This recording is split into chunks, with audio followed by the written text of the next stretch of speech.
तो पाकिस्तानी कैप्टन सलमान आगा ने आज एक बड़ा इंकशाफ कर दिया और उन्होंने ये कहा है कि पाकिस्तान का जो वर्ल्ड कप का स्क्वाड है उसमें कोई ज़्यादा बड़ी तब्दीलियों का जो है वो इम्कान नहीं है। और उन्होंने यही कहा है कि ये जो कॉम्बिनेशन आपका चल रहा है ये अब आपको रिजल्ट्स दे रहे हैं और इसी के साथ हम जो है वो वर्ल्ड कप के अंदर मोस्ट लाइकली जाएंगे। और वो कह रहे हैं कि हम ज़्यादा बड़े चेंजेस नहीं कर सकते, पीछे 6 मैचेस ही हमारे पास रह गए T20 वर्ल्ड कप के लिए। और वो कह रहे हैं कि 2026 का T20 वर्ल्ड कप और 2027 का वनडे वर्ल्ड कप जीतना उनकी बहुत बड़ी ख्वाहिश है।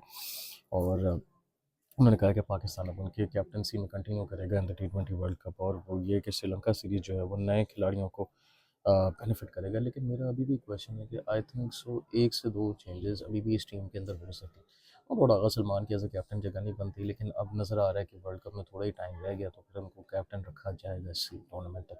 ये चीज़ तो कंफर्म नज़र आ रही है अगर आप उनको नहीं निकालते। लेकिन I think so Abbas Afridi को टीम में होना चाहिए और इरफान नियाजी को होना चाहिए। और 1 से 2 चेंजेस आप बैटिंग के अंदर अभी भी कर सकते हैं। उस्मान खान मेरा नहीं ख्याल इतना शायद रिलायबल हो। लेट्स सी, हमें पता लगेगा। बाबर आजम मेरे ख्याल से आप चाहे जितना भी उनको क्वेश्चन करें उनका कमबैक इतना भी बुरा नहीं है। और आई थिंक एक एक्सपीरियंस बैटर की मिडल ऑर्डर में नंबर 3 पे ज़रूरत आपको है इन पिचेस के ऊपर। और इधर स्कोर कोई हाई स्कोरिंग नहीं होगी पिचेस, ये डिफिकल्ट पिचेस होती हैं, टर्निंग पिचेस होती हैं श्रीलंका में। उधर भी 140 150 will be reasonable total on Sri Lankan pitches.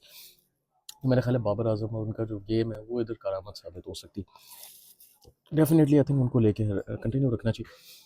लेकिन मेरे ख्याल से शदाब को भी नहीं आना चाहिए टीम में, क्योंकि शदाब की भी कोई इतनी परफॉर्मेंस नहीं है। और यही जो स्पिनर्स हैं आपके होने चाहिए।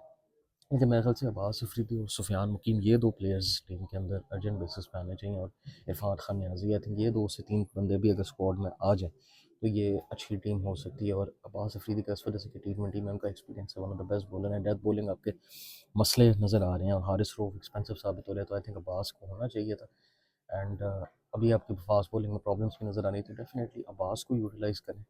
उनकी उनकी गेम को, उनकी बैटिंग एबिलिटीज़ को और उनकी जो पेस बॉलिंग है, जो मीडियम पेस और फास्ट मीडियम बॉलिंग है विद वेरिएशंस, उसको यूटिलाइज़ करें तो पाकिस्तान को बहुत बड़ा फ़ायदा हो सकता है। ऑन दी श्रीलंकन पिचेस जिधर जो है बॉल लो रहती है, लो बाउंस होते हैं, और अब्बास के पास ये है कि वेरिएशंस भी हैं, वो अच्छी बॉलिंग यॉर्कर भी अच्छा करवा लेते हैं तो, और बैटिंग भी ठीक ठाक कर लेते हैं, तो डेफिनेटली उनको होना चाहिए। और सुफियान ऑब्वियसली टर्निंग पिचेस हैं और इधर he can be quite deadly left arm chinaman आपके पास एक ऑप्शन है।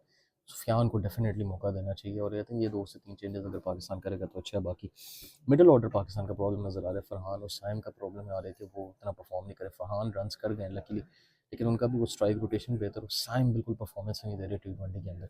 बॉलिंग की वजह से शायद वो बचे जा रहे हैं, लेकिन अभी उनकी T20 में जगह नहीं मेरिट हो रही। वनडे में उनको आप उनकी जगह सॉलिड है, लेकिन T20 में he is struggling quite a lot. तो वो एक बहुत बड़ा क्वेश्चन मार्क है। लेकिन आई थिंक अगर मेन तो ये है कि ये 2 से 3 चेंजेस अगर हो जाएँ तो अच्छा है। और आई थिंक आपको ये चीज़ें करनी पड़ेंगी श्रीलंकन सीरीज़ में। थोड़ा सा स्क्वाड में 1-2 चेंजेस करें, और जो श्रीलंकन स्क्वाड है आपका खेलेगा तकरीबन वही आपका फिर फाइनल स्क्वाड होना चाहिए फॉर द वर्ल्ड कप, और वही टीम वर्ल्ड कप में जानी चाहिए। तो देखेंगे कि पाकिस्तान को कैसे रिजल्ट्स मिलते हैं। Obviously it's not going to be easy in the world cup. आपको इंडिया, यूएसए और इस तरह मतलब तगड़ी टीमों से आपने खेलना है। यूएसए से भी आपको पता है कि आपका क्या हाल हुआ था लास्ट वर्ल्ड कप के अंदर, तो definitely you have to be careful. तो ये है कि आपको डेफ़िनेटली चीज़ों को यूटिलाइज़ करना पड़ेगा और तगड़ी क्रिकेट खेलनी पड़ेगी अगर आप जीतना चाहते हैं। और यूएसए को भी आप जो है लाइटली नहीं ले सकते, क्योंकि यूएसए ने आपको लास्ट टाइम भी जो है वो वर्ल्ड कप के अंदर हराया और बड़ा बुरी तरह हराया। और पाकिस्तान के जो मेन फिक्सर्स हैं वो ऑब्वियसली नीदरलैंड्स से है, फिर उसके बाद आपने इंडिया से भी खेलना है, यूएसए से भी खेलना है, और फिर नामीबिया से खेलना है। तो 3 ऐसी टीमें हैं कि जिनको आपका ऑब्वियसली आपके पास चांस है कि आप अगले राउंड में क्वालीफाई करके जाएंगे ही जाएंगे, क्योंकि आप यूएसए से बेशक पाकिस्तान का कुछ कह नहीं सकते कि पाकिस्तान हारता है कि नहीं, लेकिन इस दफ़ा एज ये होगा कि ये स्पिनिंग ट्रैक है, तो पाकिस्तान के पास यूएसए से रिवेंज लेने का भी मौका। प्लस ये कि वो लास्ट में आप यूएसए की मुश्किल कंडीशंस में खेल रहे थे, जैसे पिचेस भी थोड़ी अजीब स्पंजी बाउंस वाली विकेट्स थी, तो इस दफ़ा वो भी डिफरेंट होगा।